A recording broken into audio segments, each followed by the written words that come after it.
Imagina la situación de alguien que avanza valientemente a través de una selva tropical, aferrando un arma que podría no responder en el momento crucial, mientras sus botas se hunden en el lodo que llega hasta sus tobillos entre los densos árboles. En este entorno inhóspito, la incertidumbre es abrumadora, sin descartar la posibilidad de que un número de individuos haya preparado una emboscada meticulosamente calculada, con explosivos letales y trampas mortales ocultas en cada rincón. Algunos de estos hombres pueden llevar consigo trofeos grotescos, como las orejas de otros seres humanos colgando como perturbadores ornamentos alrededor de sus cuellos. Bienvenidos al Tesoro de Cleopatra. Hoy repasaremos el por qué la guerra de Vietnam fue tan terrorífica.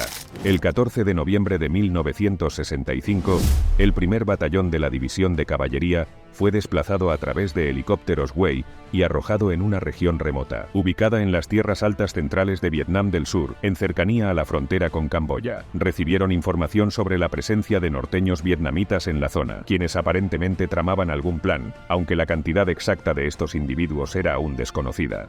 Este acontecimiento marcó el inicio de una secuencia de eventos que desembocaría en uno de los enfrentamientos más letales de la guerra de Vietnam, la batalla de Ia Drang. Esta contienda se erigió como un contundente indicio para las fuerzas estadounidenses de que el lugar en el que se habían involucrado no sería en absoluto sencillo ni predecible. El líder del primer batallón, el teniente coronel Harold Moore, desembarcó en el valle de Ia Drang con una cautela extrema, consciente del valor incalculable de los soldados bajo su mando. En un llamado a la comunicación, expresó su deseo de transmitir al pueblo estadounidense la magnitud del coraje y la valentía presentes en las filas. En ese momento crítico, apenas 90 soldados se encontraban en terreno, con refuerzos en camino durante la siguiente hora. En el transcurso de esa hora inicial, capturaron a un desertor norteño vietnamita quien proporcionó información desalentadora. Según los informes, se habló de la existencia de 3 regimientos norteños que los rodeaban y cuyo deseo ferviente era aniquilarlos, aunque hasta ese momento no habían logrado dar con su paradero.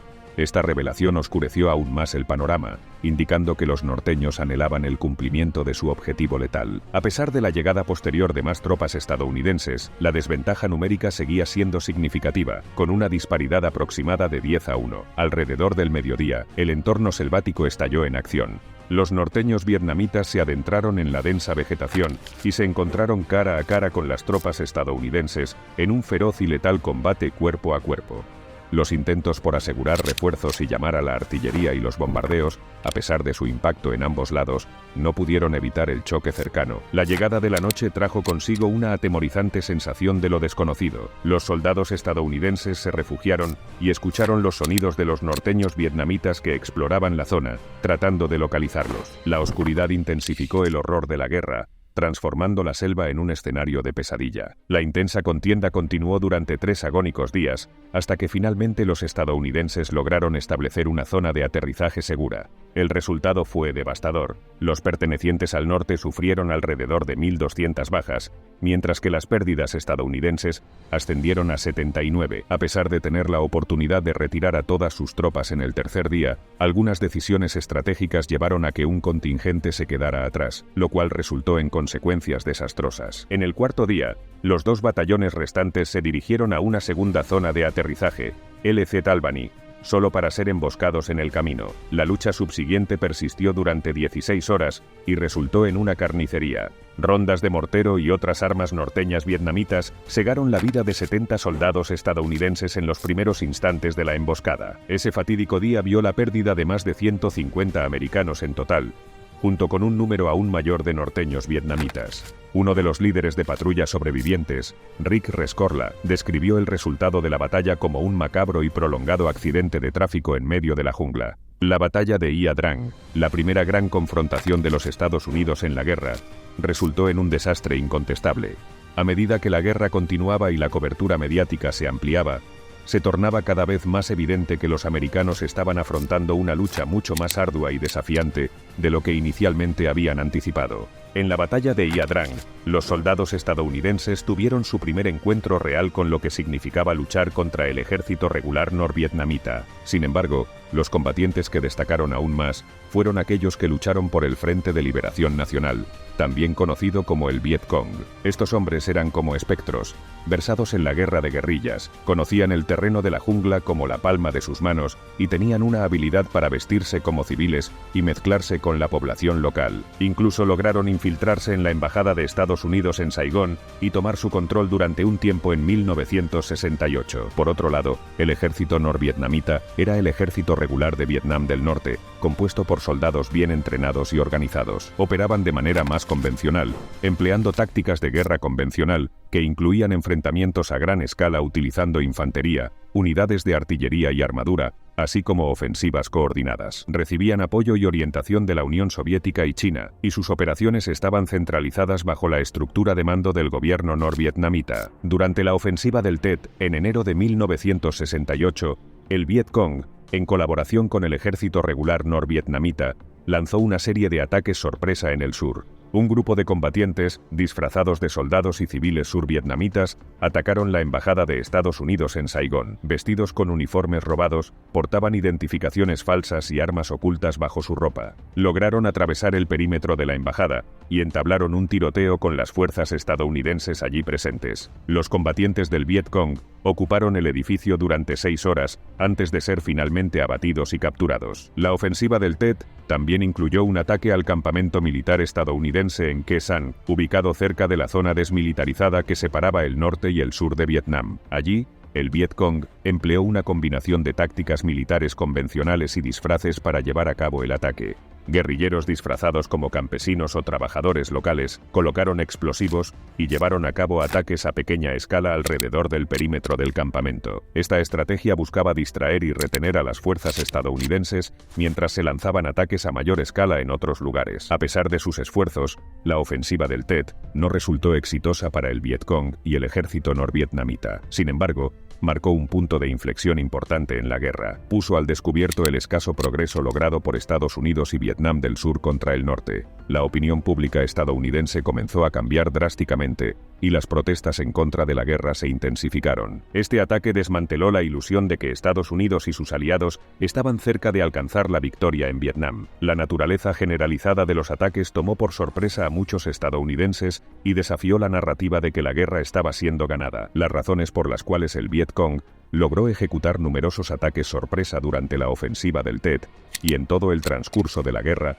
se debe al hecho de que habían excavado una impresionante cantidad de túneles alrededor de Saigón y en varias regiones del país. Se estima que se extendían por decenas de miles de millas. Estos intrincados pasajes subterráneos permitían a las fuerzas militares moverse en secreto, transportar provisiones a diferentes áreas y transmitir mensajes entre soldados y recursos. Descubrir estos túneles y explorar sus oscuros y peligrosos corredores fue uno de los trabajos más aterradores durante el conflicto. Los individuos asignados a esta peligrosa tarea, conocidos como ratas de túnel, eran soldados especialmente capacitados para esta misión. Por lo general, eran personas más pequeñas, ya que los túneles solían ser estrechos y angostos. Ingresaban a estos oscuros y claustrofóbicos pasajes con la sola compañía de un arma y una linterna, llevando a cabo labores como la búsqueda de soldados enemigos, alijos de armas, trampas explosivas e incluso la recopilación de información de inteligencia. La situación evoca escenas similares a las que se encuentran en las películas, como perseguir a alguien dentro de un túnel, encontrarse con ellos en una curva oscura y de repente sentir su aliento. Además del peligro constante de ser emboscados por el Viet Cong o el ejército norvietnamita en las esquinas oscuras, muchos de estas ratas de túnel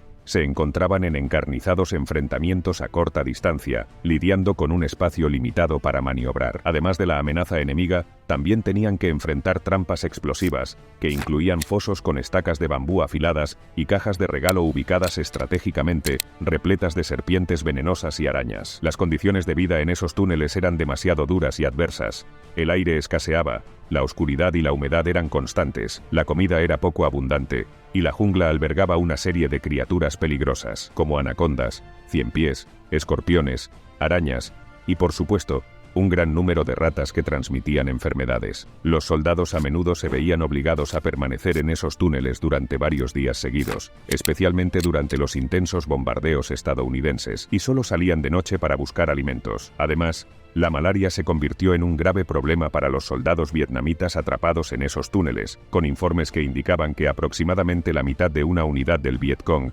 había contraído la enfermedad. Uno de los sistemas de túneles más extensos era conocido como Cu Chi, ubicado al noroeste de Saigón. Dicho sistema sirvió como un importante centro de operaciones para los ataques del Vietcong a la capital en 1966. Las fuerzas estadounidenses intentaron neutralizarlo en una campaña denominada Operación Crimp.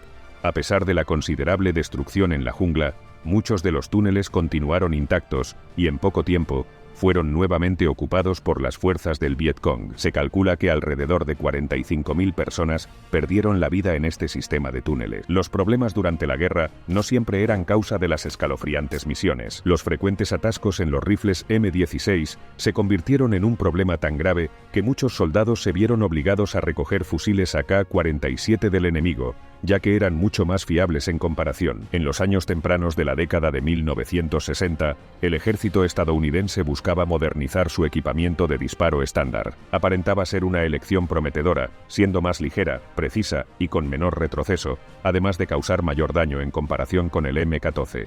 Inicialmente, los destacados boinas verdes optaron por adoptar el AR-15, ya que su diseño liviano y su eficacia mejorada resultaban ideales para operaciones encubiertas. Sin embargo, las altas esferas y la jerarquía militar tenían otros planes, como suele suceder. Se llevaron a cabo ciertos ajustes en el AR-15, transformándolo en el M16 como se le conoce. Estos cambios implicaron un cierre manual del cerrojo y alteraciones en las estrías helicoidales del cañón, las cuales determinaban la velocidad de rotación de la bala. A pesar de las pruebas que demostraban que los M16 eran propensos a atascarse, los primeros rifles se enviaron a Vietnam a finales de 1964. Los resultados de esta combinación apresurada de tecnologías de armamento fueron desastrosos. Los soldados se encontraban con armas inoperables en pleno tiroteo. Era como si los soldados estadounidenses estuvieran utilizando fusiles de un solo tiro de la época de la Guerra Civil estadounidense, mientras eran blanco de fuego semiautomático del enemigo. Se escuchaban relatos de estadounidenses encontrados sosteniendo varillas de limpieza en un intento desesperado por desbloquear sus armas en medio del caos del combate.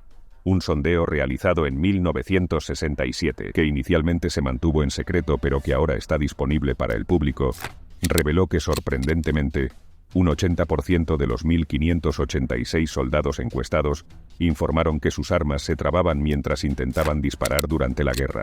Regresando a las misiones, una de las más aterradoras durante la guerra fue la denominada Operación Alma Errante, también conocida como Cinta Fantasma número 10. Fue un plan secreto de guerra psicológica llevada a cabo por el ejército estadounidense en las junglas de Vietnam entre 1969 y 1970. La operación consistió en crear grabaciones de audio falsas que se reproducían a través de altavoces montados en helicópteros o equipos terrestres. Estas grabaciones aparentemente presentaban los sonidos de espíritus inquietos y almas atormentadas de soldados vietnamitas fallecidos, junto con música espeluznante y voces de familiares en duelo. Estas grabaciones eran en realidad de soldados vietnamitas del sur que habían sido reclutados para prestar sus voces en un estudio en Saigón. También se incluían sonidos de rugidos de tigres que el ejército estadounidense recogió en el zoológico de Saigón. El propósito de todo esto era explotar la creencia vietnamita en espíritus vengativos y en la importancia de los ritos funerarios adecuados para perturbar al enemigo y provocar miedo. La creencia en espíritus errantes o maqui estaba arraigada en la cultura de Vietnam,